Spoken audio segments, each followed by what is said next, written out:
ভারতীয় ক্রিকেটে সব থেকে জঘন্যতম কোচের নাম না গ্রেগ চ্যাপেল না গৌতম গম্ভীর।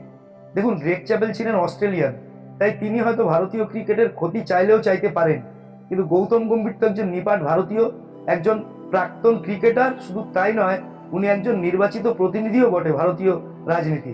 তা উনি কি করে ভারতীয় টিমটার এত ক্ষতি চাইছেন আমার মাথাতেই ঢুকছে না। আপনি দেখুন, আজ থেকে নিউজিল্যান্ডের সাথে ভারতের যে সিরিজটা শুরু হয়েছে, তাতে আজকের ফার্স্ট ওয়ানডেতে উনি কাকে নিলেন না ওয়াশিংটন সুন্দর, একজন স্পিনার অলরাউন্ডার। টিমে হার্দিক পান্ডিয়া নেই, খুব ভালো কথা, নাই থাকতে পারেন, কিন্তু হার্দিক পান্ডিয়ার পারফেক্ট রিপ্লেসমেন্ট ছিল নীতিশ কুমার রেড্ডি, একজন পেসার অলরাউন্ডার। তাকে না নিয়ে গৌতম গম্ভীর নিলেন একজন স্পিনার অলরাউন্ডার ওয়াশিংটন সুন্দরকে। কেন, সেটা একমাত্র গম্ভীরবাবুই জানেন।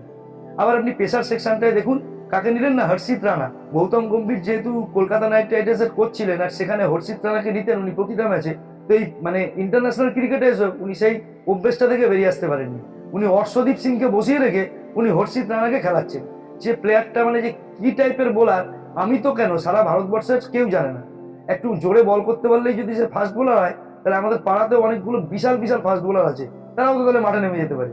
তো আমার হিসেবে গ্রেগ চ্যাপেল নয়, ভারতবর্ষের সব থেকে জঘন্যতম কোচ হচ্ছে গৌতম গম্ভীর। আমাদের ইন্ডিয়ান ক্রিকেট বোর্ড যদি ইমিডিয়েটলি কোচ পরিবর্তন না করে, তাহলে আমাদের এই যে সব ম্যাচ জেতা মানে আনবিটেন যে ব্যাপারটা, সেই ব্যাপারটা থেকে কিন্তু অলরেডি আমরা সরে যাচ্ছি এবং ভবিষ্যতে আরো অনেক বেশি সরে যাব। তো ইমিডিয়েটলি ভারতীয় ক্রিকেট বোর্ডকে বলবো এই ব্যাপারে আরেকটু সচেতন হতে। গৌতম গম্ভীর একজন ফালতু ওয়াস্ট কোচ, ইন্ডিয়া টিমের উনি একদম মানে কি বলবো ছন্দটাই নষ্ট করে দেবেন। এই ব্যাপারে আমি নয়, আশা করি আপনারাও একই মত হবেন। যদি একমত হন, অবশ্যই একটা লাইক করবেন, কমেন্ট করবেন, ভিডিওটা শেয়ার করবেন, আর চ্যানেল সাবস্ক্রাইব করে অবশ্যই আমার পাশে থাকবেন। সবাই ভালো থাকবেন, থ্যাংক ইউ।